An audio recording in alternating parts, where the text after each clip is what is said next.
welcome back to The Explainer.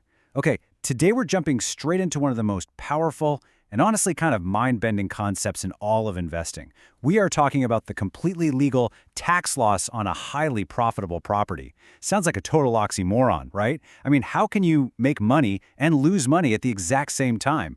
Well, that's exactly what we're unpacking today. Let's get into it. So think about having a property that's generating positive cash flow. We're talking real, physical cash hitting your bank account every single month from rental income. But then, on the tax return for that exact same property, you've got this big, red, negative $4,000 loss stamped right on it. You are literally putting money in your pocket in the real world, but officially showing a loss to the government. Let that sink in for just a second. How are both of these realities possible at the exact same time? Now, you might be thinking, all right, this sounds like some shady accounting trick that's going to get me audited, but I promise you, no way, it's not. This is a completely legal, highly intentional mechanism built directly into the tax code. It's basically a magic trick hidden right there in the rules. Real cash plus a paper loss equals both being completely legal, simultaneously. And the wild part? Real estate is pretty much the only mainstream investment where this dual reality actually happens. You can't do this with your stock portfolio. You definitely can't do it with a standard bank CD. It's a unique wealth-building lever that's completely exclusive to property. So what's the engine driving this whole strategy? It's called depreciation. By definition, depreciation is a non-cash tax deduction that lets property investors claim the theoretical wear and tear of a physical structure and its internal fittings as an accounting loss. And I want to heavily emphasize that word, theoretical. In the real world, your building's market value is probably going up every single year. But on paper, for tax purposes, the government assumes your building is wearing out, and they let you deduct that deterioration. It's kind of like a car odometer legally running backwards. The market says it's worth more, but the government lets you pretend it's falling apart.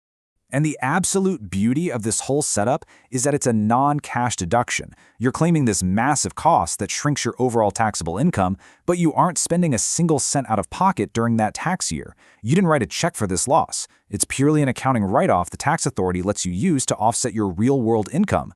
Section 1. Depreciation buckets. Breaking down the asset. Now, what's really interesting here is how we split this up. Bucket 1 is the building structure itself. You know, the walls, the roof, the concrete foundations. Depending on the exact property type, this depreciates at about 2.5% to 4% per year based on the original construction cost. So on a $200,000 building component, that's up to an $8,000 annual deduction. Then we have Bucket 2, chattels. These are your internal fittings, carpets, blinds, dishwashers, aircon. Because these things have shorter lifespans, they depreciate at a massive 20% to 30% per year on a diminishing value basis. A $30,000 chattel package could literally mean a $9,000 deduction in year one alone. In those early years of ownership, these chattel deductions give you this enormous, accelerated write-off that completely transforms your tax return. Section 2. Real cash saved. Turning percentages into dollars. Let's do a quick check-in to see how this plays out in the real world. Imagine you own a property, and between the building structure and the internal chattels, you calculate a $9,000 depreciation deduction on paper. Now let's say you earn a solid salary from your day job, putting you in a 40% marginal tax bracket. How much actual, real cash does that paper deduction save you on your tax bill this year? The answer is a very real $3,600. You take that $9,000 paper deduction, multiply it by your 40% tax rate, and boom, exactly $3,600 in real cash savings. That is money that was destined for the tax department, but instead, it stays right there in your bank account. So the crucial point here is that this paper loss directly offsets your personal salary, your business income, or really whatever else you earn. By creating this totally legal paper loss, the government is effectively writing you a check. They are subsidizing your investment just for holding the property. You're making a cash profit on the rental and getting a tax refund on your salary. It's a win-win. Section 3. The essential pro move. Do not miss this step.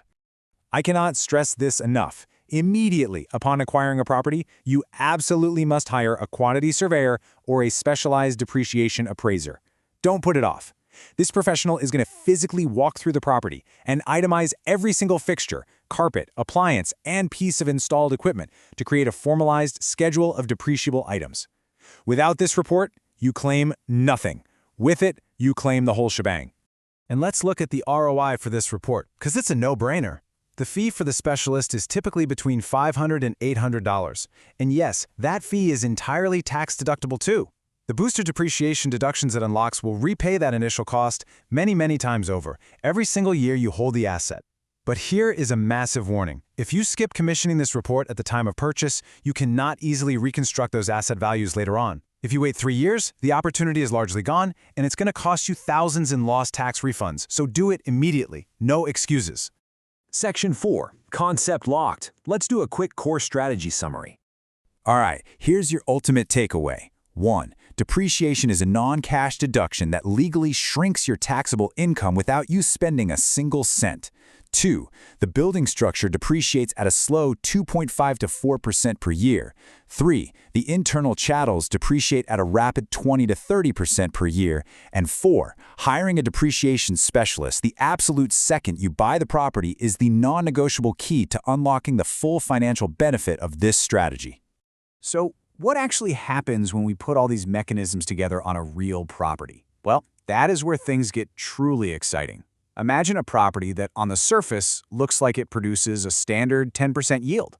But once you apply leverage, cash flow, and these massive depreciation tax benefits, that exact same property suddenly generates a staggering 33% after-tax return on your money. But how exactly do we get from 10% to 33% using the exact same property in the exact same numbers? Well, that brings us to our cliffhanger. In part 2 of this explainer, we are going to run the full worked example. We'll look at the same deal with 3 completely different returns and answer the ultimate question, which one is actually real? Once you see the actual math, you will never evaluate an investment the same way again. So what does this all mean for your next deal? I'll see you in part 2 to find out.